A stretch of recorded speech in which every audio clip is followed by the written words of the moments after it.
क्या छत्तीसगढ़ में बंद हो जाएंगे 4,000 स्कूल? क्या युक्ति युक्तकरण बनेगा इसकी वजह? बताएंगे इस अफवाह की पूरी सच्चाई। दरअसल छत्तीसगढ़ में विद्यालयों के युक्ति युक्तकरण को लेकर प्रदेश में फैल रही जानकारी और कुछ शैक्षिक संगठनों, प्रश्नों और भ्रांतियों का शिक्षा विभाग ने ठोस तथ्यों के साथ अपनी स्थिति स्पष्ट की है। विभाग ने बताया है कि ना तो किसी स्कूल को बंद किया जा रहा है, न ही शिक्षकों के पद समाप्त किए जा रहे हैं।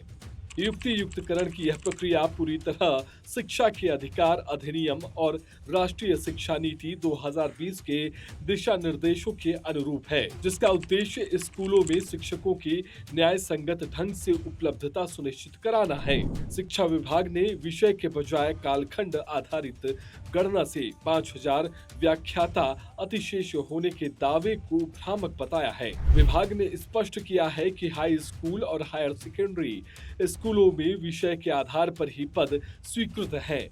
यदि किसी विद्यालय में किसी विषय का एक ही व्याख्याता कार्यरत है तो उन्हें किसी भी स्थिति में अतिशेष नहीं माना जा रहा है। केवल उन्हीं स्कूलों की समीक्षा की जा रही है जहां एक ही विषय में एक से अधिक व्याख्याता कार्यरत हैं या जिन विषयों में छात्र हैं ही नहीं।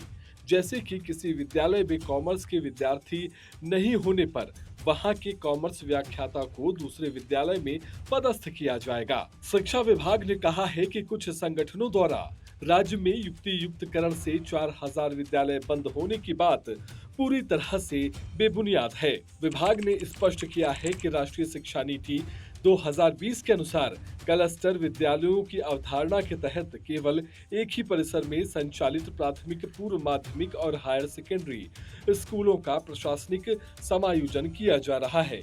इससे कोई विद्यालय बंद नहीं होगा और न ही किसी प्रधान पाठक का पद समाप्त किया जाएगा। इसका उद्देश्य केवल संसाधनों और प्रशासनिक संरचना को बेहतर बनाना है।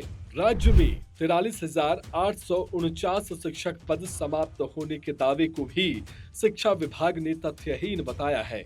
शिक्षा विभाग ने इस दावे को पूरी तरह गलत बताते हुए कहा कि वास्तविकता यह है कि गणना के अनुसार केवल 5,370 शिक्षक, 3,608 प्राथमिक स्तर के सहायक शिक्षक और 1,762 पूर्व माध्यमिक शिक्षक ही दर्ज संख्या के अनुपात में अतिशेष पाए गए हैं। ये शिक्षक केवल अन्य विद्यालयों में स्थानांतरित किए जाएंगे, किसी भी पद को समाप्त नहीं किया जा रहा है, बल्कि सभी स्वीकृत पद भविष्य में विद्यार्थियों की संख्या बढ़ने की स्थिति में जीवंत रखे जाएंगे। शिक्षा विभाग ने स्पष्ट किया है कि युक्ति युक्तकरण केवल एक प्रशासनिक प्रक्रिया नहीं है, बल्कि इसका मूल उद्देश्य गुणवत्तापूर्ण शिक्षा सुनिश्चित करना, जरूरत वाली शालाओं में शिक्षक उपलब्ध कराना और शिक्षा प्रणाली को अधिक न्याय संगत बनाना है। आपको ये वीडियो और जानकारी कैसी लगी, हमें कमेंट कर जरूर बताएं और ऐसी ही खबरों से लगातार अपडेट रहने के लिए आप बने रहिए खबर बेबाक के साथ। नमस्कार।